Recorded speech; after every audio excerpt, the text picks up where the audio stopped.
Hello dear students, welcome to school spare. আশা করি সবাই ভালো আছো। তো আজকের ভিডিওটি খুবই গুরুত্বপূর্ণ একটি ভিডিও হতে যাচ্ছে ষষ্ঠ শ্রেণীর শিক্ষার্থীদের জন্য যাদের সামনে গণিত পরীক্ষা। তো এই ভিডিওতে আমি তোমাদের সাথে একটি গণিত প্রশ্ন শেয়ার করব উত্তর সহ, এবং তোমাদেরকে পুরো প্রশ্নটা স্টেপ বাই স্টেপ স্ট্রাকচার সহ বুঝিয়ে দিব, এবং সেই সাথে তোমাদের কি কি কমন আসতে পারে, কি কি পড়তে হবে, পরীক্ষা কিভাবে লিখবা, বিস্তারিত সবকিছু এই ভিডিওতে আলোচনা করা হবে। সো সবাইকে বলবো ধৈর্য সহকারে পুরো ভিডিওটি না টেনে মনোযোগ সহকারে দেখো, এবং সেই সাথে বার্ষিক পরীক্ষা রিলেটেড সব রকমের আপডেট, চূড়ান্ত সাজেশন, প্রশ্ন সহ সব কিছু সবার আগে পাওয়ার জন্য আমার স্কুল স্পেয়ার ইউটিউব চ্যানেলটি সাবস্ক্রাইব করে নোটিফিকেশন বেলটি ওপেন করে অল করে দাও, যেন আমি ভিডিও ছাড়ার সাথে সাথে তোমাদের কাছে সবার আগেই নোটিফিকেশন চলে যায়। তো দেরি না করে চলো শুরু করি আজকের ভিডিও।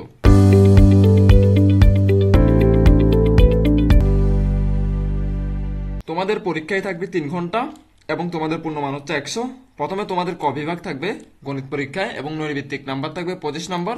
নৈর্ভিত্তিক 25 মানে হচ্ছে এখানে তোমাদের 15টা নৈর্ভিত্তিক থাকবে এবং 10টা হচ্ছে এক কথার উত্তর থাকবে। এবার আমরা একটা একটা করে আগে নৈর্ভিত্তিক প্রশ্ন এবং উত্তর সহ একটা একটা করে দেখে দিচ্ছি। এগুলো তোমরা অবশ্যই বাসায় প্র্যাকটিস করবা। তোমরা চাইলে এখনই ভিডিওটা পজ করে থামিয়ে থামিয়ে আমি যেভাবে পড়তেছি সেভাবে পড়ে ফেলতে পারো, অথবা ভিডিওটা সেভ করে রাখবা, পরে গিয়ে ভিডিওটা আবার দেখবা। তো একটা একটা শুরু করি আমরা। তোমাদের প্রথমে বলছে একই পরিমাণ কাজ একজন লোকের যে সময় লাগে 3জন লোকের ওই কাজ করতে সময়ের কি পরিবর্তন হবে। তো এটার উত্তর হবে যে সময় কম লাগবে। ঠিক আছে। 1%-এর জন্য নিচের কোনটি সঠিক? 1/100। যদি আমি বলি 2%-এর জন্য কোনটা সঠিক, তাহলে 2/100। ঠিক আছে। রফিকের বয়স 10 বছর, রিফাতের বয়স 8 বছর হলে রফিক ও রিফাতের বয়সের অনুপাত কোনটি? এটার উত্তর হচ্ছে যে 5.4। এখানে হচ্ছে যে অনুপাত বলতে এখানে দুইটাকে ভাগ করো না, 10 ভাগ নিচে উপর 10/8 দাও, তাহলে কত আসতেছে? 10কে যদি কাটাকাটি করি 5 2 দিয়ে, আর 8কে যদি 2 দিয়ে কাটাকাটি করি কি, তাহলে 4 থাকে, তাহলে 5:4 মানে 5:4। পরিমাপের অতি প্রাচীন এককের নাম কি? কিউবিট। ঠিক আছে। 4 নম্বর উত্তর হচ্ছে কিউবিট। তারপর হচ্ছে এককের আন্তর্জাতিক পদ্ধতির সংক্ষিপ্ত রূপ কি? SI। এগুলো কিন্তু খুব ইম্পর্টেন্ট। এই 4 নাম্বার 5 নাম্বার এগুলো কিন্তু চলে আসতে পারে। ঠিক আছে। এগুলো ইম্পর্টেন্ট যেহেতু, এগুলো ভালো করে প্র্যাকটিস করে নাও। 6 নাম্বার, নিচের কোনটি দ্বারা X is less than Y বোঝায়? উত্তর হচ্ছে এটা। এটাকে বলে লেস দেন। এটাকে কি বলে? এটাকে বলে গ্রেটার দেন, এটাকে বলে লেস দেন। ঠিক আছে। আর একটা ট্রিক শিখে দিই, এগুলো কিভাবে মনে রাখবা। গ্রেটার দেন হচ্ছে যে আমি যেভাবে মনে রাখি, আমরা নর্মালি লেখা কোন দিক থেকে শুরু করি? এই দিক থেকে শুরু করি না? তো এই দিক থেকে শুরু করো মানে এটা গেট, আমরা গেট দিয়ে যাই। তো এই জন্য ওইদিকে হা করে আসা মানে এটা গ্রেটার দেন। এটা আমার মনে রাখার একটা টিপস আর কি। ঠিক আছে। আর এটা মানে লেস দেন, মানে অপোজিট হচ্ছে লেস দেন। 7 নম্বর হচ্ছে বীজগণিতীয় রাশির কোনো পদের সাথে যখন কোনো সংখ্যা গুণক হিসেবে যুক্ত থাকে না, তখন ওই রাশিকে বা পদের সহগ কত ধরা হয়? তার মানে উত্তর হচ্ছে খ। এখানে 1 ধরা হয়। ঠিক আছে। 7-এর খ। তারপর হচ্ছে একটি কলমের মূল্য y টাকা এবং একটি পেন্সিলের মূল্য 10 টাকা। একটি কলমের মূল্য হচ্ছে y টাকা এবং একটি পেন্সিলের মূল্য 10 টাকা। 5টি কলম ও 1 ডজন পেন্সিলের মূল্য একত্রে 220 টাকা হলে y এর মান কত? উত্তর হচ্ছে 8-এর গ নাম্বার 20। ঠিক আছে। এটা তোমরা অঙ্ক করে বের করতে হবে। আমি অঙ্ক করে দেখাচ্ছি না, অনেক সময় লেগে যাবে। একটা দুইটা আমি মাঝখানে মাঝখানে দেখিয়ে দিব। তারপর হচ্ছে সমান চিহ্ন সংবলিত গাণিতিক বাক্যকে কি বলে? 9 নাম্বার উত্তর কত হবে? উত্তর হবে 9-এর সমীকরণ ক। তারপর হচ্ছে যে যে সকল বস্তুর দৈর্ঘ্য ও প্রস্থ আছে কিন্তু উচ্চতা নেই তাদেরকে কি বলে?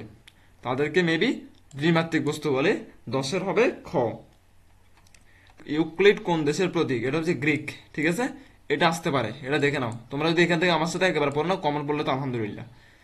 তো 12 নাম্বার হচ্ছে যে চতুর্ভুজের বিপরীত বাহুগুলো সমান্তরাল তাকে কি বলে? কোনটা এটা? 12 নাম্বার না? 12 নাম্বার উত্তর কোনটা হবে? যে চতুর্ভুজের বিপরীত বাহুগুলো সমান্তরাল তাকে কি বলে? ওটা হচ্ছে সামান্তরিক। ঠিক আছে।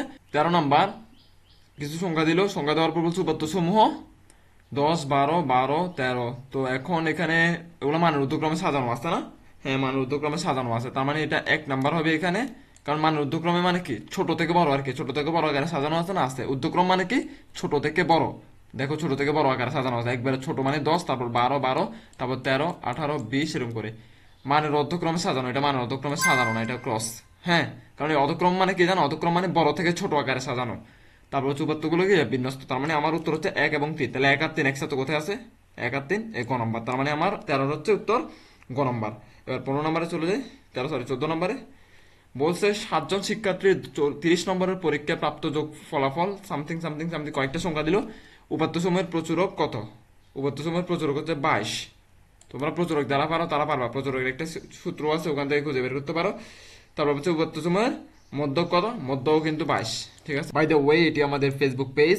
সবার প্রতি একটি রিকোয়েস্ট থাকবে, সবাই আমাদের ফেসবুক পেজে গিয়ে একটা লাইক দিবা এবং সেই সাথে তোমাদের চূড়ান্ত প্রস্তুতি সাজেশনটি সম্পূর্ণ ফ্রিতে পাওয়ার জন্য আমাদের পেজে লাইক দিয়ে এখানে মেসেজ দিবা, দেন আমরা রিপ্লাই করব তোমাদেরকে এবং সেই সাথে তোমাদেরকে সম্পূর্ণ ফ্রিতে চূড়ান্ত প্রস্তুতি গাইডটি দিয়ে দিব। লিংক আমি ডেসক্রিপশন এবং কমেন্ট বক্সে দিয়ে দিব, লিংকে ক্লিক করলে তোমরা এখানে চলে আসবা। এবার আমরা এক কথার উত্তরে চলে আসি।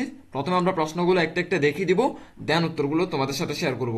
প্রথমে 16 নম্বরে বলা হয়েছে শত গ্রেডের খেলায় দলের বা জোড়ার একজন শিক্ষার্থী 100 এর মধ্যে 50টি ঘর রং করেছে, সে শতকরা কতটুকু রং করেছে। 17 নম্বর প্রশ্ন, করিম ও রহিমের বয়স যথাক্রমে 16 বছর ও 14 বছর, তাদের বয়সের অনুপাত কত। অনুপাতগুলো বের করতে হবে আগের মতো, 16 এবং 14 দুইটা ভাগ দিব, 2 দিয়ে যদি কাটাকাটি করি তাহলে এই দিক দিয়ে বের হচ্ছে 8, আবার 4, আবার এই দিক দিয়ে বের হচ্ছে 7, তার মানে 4/7, 4 অনুপাত 7 হওয়ার সম্ভাবনা আছে। তারপর হচ্ছে 18 নম্বর হচ্ছে দৈর্ঘ্য পরিমাপের প্রচলিত পদ্ধতি কয়টি। 19 নম্বর হচ্ছে বীজগণিতের জনককে। 20 নম্বর হচ্ছে 2x - 5 ও এর রাশিটিতে 2x পদের গুণনীয়কগুলো কি কি। 21 নম্বর হচ্ছে সমীকরণের অজানা বা অজ্ঞাত রাশিকে কি বলে। 22 নম্বর হচ্ছে কোথাকার মানুষরা ভূমিকে জিইও বলতো।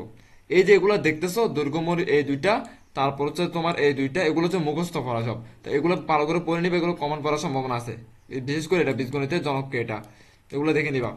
23 নাম্বার, একটি বড় বর্গক্ষেত্র 16টি ছোট বর্গক্ষেত্র দ্বারা গঠিত, প্রতিটি ছোট বর্গক্ষেত্রের ক্ষেত্রফল 4 বর্গমিটার হলে বড় ক্ষেত্রটির ক্ষেত্রফল কত। 24 নম্বর প্রশ্ন হচ্ছে উপাত্তগুলোকে মানের ক্রমানুসারে সাজালে যে মান উপাত্তগুলোকে সমান দুই ভাগে বিভক্ত করে তাকে কি বলে। এবং 25 নম্বর প্রশ্ন হচ্ছে প্রচুরক কি সর্বদা পাওয়া যায়। দেখো তোমাদের এক কথার উত্তর এখানে দেওয়া আছে। এই যে 16 নম্বর উত্তর হচ্ছে 50%, তো আমি একটু এদিক করে দিই। তারপর হচ্ছে 17 নম্বর উত্তর হচ্ছে 8:7, 18 নম্বর 2টি, 19 নম্বর হচ্ছে আবু আব্দুল্লাহ আল মুসা আল খোয়ারিজমি। তারপর 20 নম্বর হচ্ছে 2, x, 21 নম্বর হচ্ছে চলক, 22 নম্বর হচ্ছে গ্রিক দেশে, 23 নম্বর হচ্ছে 64 বর্গমিটার, 24 নম্বর মধ্যক, 25 নম্বর প্রচুরক সর্বদা নাও পাওয়া যেতে পারে। খ বিভাগে সংক্ষিপ্ত এবং রচনামূলক প্রশ্ন থাকবে 75 নম্বরে। প্রথমে তোমাদের থাকবে সংক্ষিপ্ত প্রশ্ন, যেমন 1 নাম্বার থেকে শুরু করে 13 নাম্বার পর্যন্ত, এগুলো হচ্ছে কি সংক্ষিপ্ত প্রশ্ন, টোটাল থাকবে 13টা, একটাতে দিবে 2 করে, 13 দুগুণা 26। ঠিক আছে, প্রশ্নগুলো একটা একটা দেখেন, ওইগুলো সিরিয়াল অনুযায়ী ওইখানে দেওয়া আছে, ক খ গ ঘ করে এরকম 13টা দেওয়া আছে, দেখছো। প্রথমে ক নাম্বার যদি আমি পড়ি, 20 জন লোক 6 দিন একটি রাস্তার কাজ শেষ করতে চায়, ওই রাস্তার কাজ শেষ করতে 12 জন লোকের কতদিন লাগবে। এরকম করে করে কয়টা আছে আমি দেখে নিই। খ নাম্বার, দেলোয়ার সাহেব বাজার থেকে 360 টাকার চাল এবং 80 টাকার ডাল কিনলো, চাল ও ডালের দামের অনুপাতকে সরলীকৃত আকারে লিখো। গ নাম্বার, একটি স্কুলের শিক্ষার্থীর সংখ্যা 500 জন, এর মধ্যে ছাত্রীর সংখ্যা 235 জন হলে ওই স্কুলে শতকরা কতজন ছাত্রী আছে। এরকম করে করে প্রশ্ন সবগুলো তোমরা দেখে নাও আগে। ঘ নাম্বার, একটি মুদ্রার পুরুত্ব 3 মিলিমিটার হলে 20টি মুদ্রার পুরুত্ব কত সেন্টিমিটার। ও নাম্বার, স্কুলের বার্ষিক ক্রীড়া প্রতিযোগিতায় দীর্ঘলাফে হাসান ও কিরণের অতিক্রান্ত দূরত্ব যথাক্রমে 4.5 মিটার এবং 499 সেন্টিমিটার, দুজনের মধ্যে কে জয় হবে। এটা একটা অঙ্ক। 6 নাম্বার, দেখো এটা অঙ্কটা দেখে নাও, এগুলো স্ক্রিনশট না, ওগুলোর উত্তরগুলো আমি কোথায় তোমাদেরকে বলে দিব পরে। তারপর 6 নাম্বার হচ্ছে একটি সংখ্যা দ্বিগুণ থেকে অপর একটি সংখ্যা 3 গুণ বিয়োগ করা হলো। একটি সংখ্যার দ্বিগুণ, যেটা সাপোজ একটি সংখ্যা x ধরলে ওটার দ্বিগুণ হবে 2x, এবং আরেকটি সংখ্যা যদি y ধরি ওটার দ্বিগুণ হবে 3y, এবং এটা বিয়োগ করা হলে প্রথম সংখ্যাটি x এবং দ্বিতীয় সংখ্যাটি y হলে বিয়োগফল নির্ণয় করো, আমি যেটা বললাম ওইটাই, তার মানে 2x - 3y হবে এটা উত্তর। ছ নম্বর হচ্ছে 5y - 2 = 3y + 8 সমীকরণটির মূল নির্ণয় করো। তো ছ নম্বর হচ্ছে একটি ফল বাগানে যতগুলো লিচু গাছ আছে তার 3 গুণ আম গাছ আছে। ঠিক আছে, বাগানে মোট গাছ আছে 300টি। এক চলক বিশিষ্ট সরল সমীকরণ গঠন করে বাগানে কতগুলো আম আছে তা নির্ণয় করো। ই নম্বর, একটি উপহার 12 সেন্টিমিটার দৈর্ঘ্যের ঘনকাকৃতির বাক্সে রাখা আছে, বাক্সটি রঙিন কাগজ র্যাপিং পেপার দ্বারা মোড়াতে হলে কমপক্ষে কি পরিমাণ রঙিন কাগজের প্রয়োজন হবে। চিত্রে প্রদর্শিত আয়তাকৃতির বোর্ডটির পরিসীমা নির্ণয় করো। তারপর এরকম করে করে তোমাদের টপ পর্যন্ত প্রশ্ন আছে, তারপর টপ প্রশ্নটা দেখে নাও, তারপর দেন ঠ প্রশ্নটা তোমরা দেখে নাও এখান থেকে। তারপর এগুলোর উত্তর আমি তোমাদের সাথে শেয়ার করতেছি, দেখো দেখে নাও এগুলোর উত্তর কোথায় আছে। সংক্ষিপ্ত প্রশ্নের সমাধান বলছে যে 160 পৃষ্ঠা 7 নং সমাধান। তো 160 পৃষ্ঠা বলতে কোন 160 পৃষ্ঠা? এখানে যে তোমাদের যে লেকচার গাইডটা আছে আমি দেখে দিচ্ছি। লেকচার গাইডের কথা একবার যে বলছিলাম সেখানে কিন্তু আছে এখন 160 পৃষ্ঠা, মানে এই গাইডে যারা আছে যাদের কাছে এই গাইডটা সরাসরি তারা 160 পৃষ্ঠা উল্টাবা, ওখানে পেয়ে যাবা প্রশ্নটা, পেয়ে যাবা প্রশ্নটা পেলে উত্তরটা সাথে সাথে তোমরা ওখানে লিখে থাকবে, তোমরা দেখে নিতে পারবা। আর যাদের কাছে নাই তারা চিন্তা করার কোনো প্রয়োজন নাই, আমার কাছে সমাধান আছে, এই গাইডটা অলরেডি আছে আমার কাছে। তো এটা আমি তোমাদের সাথে শেয়ার করে দিব। দেখো এই তো দেখো এই গাইডটা, আমি যে গাইডটা এখন লেকচার গাইডটা দেখালাম এটার উত্তর এখানে লেখা আছে। দেখছো আমরা একটা প্রশ্ন বলছিলাম না শুরুতে, কিন্তু 20 জন লোক 6 দিনে একটি রাস্তার কাজ শেষ করতে চায়, ওই রাস্তার কাজ শেষ করতে 12 জন লোকের কতদিন লাগবে? দেখছো উত্তরটা এখানে দেওয়াই আছে। তো তোমরা এখানে উত্তরগুলো সিরিয়াল ওয়াইজ পৃষ্ঠা নং অনুযায়ী পেয়ে যাবা। তো গাইডটা তোমরা কোথা থেকে ডাউনলোড করবা? আমি যে ফেসবুক পেজের কথা বললাম ওই ফেসবুক পেজে গিয়ে সবাই আগে লাইক দিবা, লাইক দেওয়ার পরে ওই ফেসবুক পেজে মেসেজ দিবা, আমি প্রত্যেকে রিপ্লাই করে গাইডগুলো ওখানে লিঙ্ক দিয়ে দিব, তোমরা ওখান থেকে ডাউনলোড করে নিবা। সো লিঙ্ক আমি কিন্তু ডেসক্রিপশন এবং কমেন্ট বক্সে দিয়ে দিব, ওখান থেকে তোমরা লিঙ্কে ক্লিক করে তোমাদের আমাদের ফেসবুক পেজে মেসেজ দিবা। সংক্ষিপ্ত প্রশ্নের বাকি উত্তরগুলো এখানে দেখে নাও, 6 থেকে শুরু করে ড পর্যন্ত সবগুলো উত্তর এখানে দেওয়া আছে, বলে দিচ্ছে কোনটা কত পৃষ্ঠার কত নং সমাধান। তো আমি গাইডে যেভাবে দেখিয়ে দিয়েছি তোমরা ওভাবে বের করে এগুলো প্র্যাকটিস করে নিবা। তারপরে এবার তোমাদের থাকবে রচনামূলক প্রশ্ন, দৃশ্যপট নির্ভর। দৃশ্যপট নির্ভর মানে হচ্ছে যে তোমাদের ডিরেক্ট প্রশ্ন থাকবে এখানে 7 7 49, কারণ এখানে তোমাদের 7টা প্রশ্ন থাকবে, সরি 10টা প্রশ্ন থাকবে তোমাদের, তার মধ্যে 7টি প্রশ্ন উত্তর দিবা তোমরা, একটিতে দিবে 7 করে, তাহলে 7 7 49। তো আমরা একটা একটা তোমরা দেখে নাও, স্ক্রিনশট নিয়ে নাও, কারণ এগুলো ধরে ধরে এগুলো বাংলা না যে ধরে ধরে পড়বো, এগুলো দেখে নাও। আমি উত্তরগুলো তো কোথায় বলেই দিছি, এগুলো ওখান থেকে দেখে দিব উত্তরগুলো। অবশ্যই অবশ্যই এগুলো প্র্যাকটিস করবা, কারণ আমি যাদেরকে এর আগে সাজেশনগুলো দিয়েছিলাম তার কিন্তু অনেকেই কমন পড়ছে। আগে 2 নাম্বারটা তোমরা স্ক্রিনশট নিয়ে নাও। 2 নাম্বার এখানে দেখে নাও কি বলছে, একটি রাস্তা তৈরি করতে 480 জন শ্রমিকের 35 দিন সময় লাগে, এটা একটা উদ্দীপক। এই লাইনটা দিছে যে এটা একটু উদ্দীপক, এটার উপর ডিপেন্ড করে তোমাকে ক নাম্বার এবং খ নাম্বার 2টা প্রশ্ন করছে। দেখছো এই একদিনের রাস্তাটি তৈরি করতে শ্রমিকের সংখ্যা কম না বেশি লাগবে নির্ণয় করো, এটা একটা করবা এই উদ্দীপকের উপর ডিপেন্ড করে। তারপর শ্রমিকের সংখ্যা 80 জন কমে গেলে রাস্তাটি তৈরি করতে কতদিন সময় লাগবে, এটা আরেকটা করবা এই উদ্দীপকের উপর ডিপেন্ড করে। ক্লিয়ার? 2 নম্বর প্রশ্নটা দেখে নাও, ওটার উত্তরগুলো আমি গাইডটার যেটা বললাম ওইটাতে আছে, আমি প্রশ্ন কোন পৃষ্ঠায় আছে এটা বলে দিব শেষে, ভিডিও শেষে বলে দিচ্ছি এটা। 3 নাম্বারটা দেখে নাও তোমরা, 3 নাম্বারটা আগে দেখে স্ক্রিনশট নিয়ে নাও, সেম টু সেম এগুলো করবা ভালো করে, এই টাইপসের প্রশ্ন আসার সম্ভাবনা অনেক বেশি। ক্লিয়ার?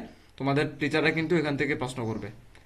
তারপর 3 পর 4 নাম্বারটা দেখে নাও, এখানে 4 নাম্বারের পর এবার আমরা 5 নাম্বারটা দেখে নিই। 5 নাম্বারটা এখান থেকে দেখে নাও, একটা আয়তকার বাড়ির দৈর্ঘ্য প্রস্থের দ্বিগুণ অপেক্ষা 3 একক বেশি হলে প্রস্থ x একক। ঠিক আছে? তো এখানে দেখতেই পাচ্ছ এখানে এগুলো এগুলো তোমরা করে নিবা, উত্তরগুলো আমি দেখিয়ে দিব ওখানে। 6 নাম্বার দেখে নাও, 6 নাম্বার প্রশ্ন কি, পুরা স্ক্রিনশট নিয়ে নাও, দেন উত্তরগুলো তোমরা ওখানে পেয়ে যাবা, গাইডে পেয়ে যাবা। তারপর আসি এবার 7 নাম্বারে, 7 নাম্বার দেখাও এখান থেকে। তারপর আসি হচ্ছে 8 নাম্বারে। 8 নাম্বার একটা আয়তকার বাগানের ফুলের প্রস্থ এবং অপেক্ষা দৈর্ঘ্য 3 মিটার বেশি, এগুলো দেখে নাও, ওগুলো খুবই সহজ অঙ্ক, একবার দেখলে পারবা। এখানে কিন্তু 8 নাম্বারে খেয়াল করো 3টা প্রশ্ন দিছে একসাথে, মানে এটা হচ্ছে উদ্দীপক, একটি থেকে শুরু করে বেশি পর্যন্ত কি উদ্দীপক, এতটুকু উদ্দীপকের উপর ভিত্তি করে একটা ক, একটা খ এবং একটা গ, 3টা প্রশ্ন দিছে আলাদা আলাদা। বুঝছো? তোমাদেরকে 3টা প্রশ্ন আনসার করতে হবে, ক নম্বরে দিবে 1, খ নম্বরে দিবে 2, গ নম্বরে দিবে 4। তার মানে কত আসতেছে 4 2, মানে টোটাল আসছে 6 7 আসতেছে এখানে। 9 নাম্বারটা দেখে নাও, 9 নাম্বারে ক এবং খ একসাথে দেখে নাও, স্ক্রিনশট নিয়ে নাও।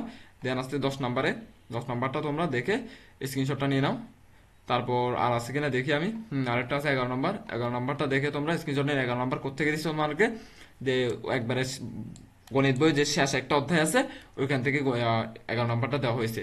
এবার আমি তোমাদের সাথে রচনামূলক প্রশ্নের সমাধানগুলো শেয়ার করব। এখানে দেখে নাও 2 থেকে শুরু করে তোমাদের একেবারে পৃষ্ঠাংশ সবগুলো বলে দিছে, 11 পর্যন্ত তোমাদেরকে বলে দিছে কোনটা কত পৃষ্ঠায় আছে। তোমাদের যে গাইডটা দিলাম আমি তোকে, সেখান থেকে গাইডটা নিয়ে তোমরা এগুলা সমাধানগুলা বের করে নিবা গাইড থেকে, দেন বাসায় প্র্যাকটিস করবা। তো আমি আশা করবো তোমরা পুরো প্রশ্নটা বুঝছো, কিভাবে করতে হবে, পরীক্ষায় কিভাবে লিখবে সেটাও বুঝছো আশা করি। যদি ভালো লেগে থাকে অবশ্যই অবশ্যই ভিডিওটি লাইক করবা, কমেন্ট করবা এবং সাবস্ক্রাইব করে আমার চ্যানেলের পাশে থাকবা। ধন্যবাদ সবাইকে।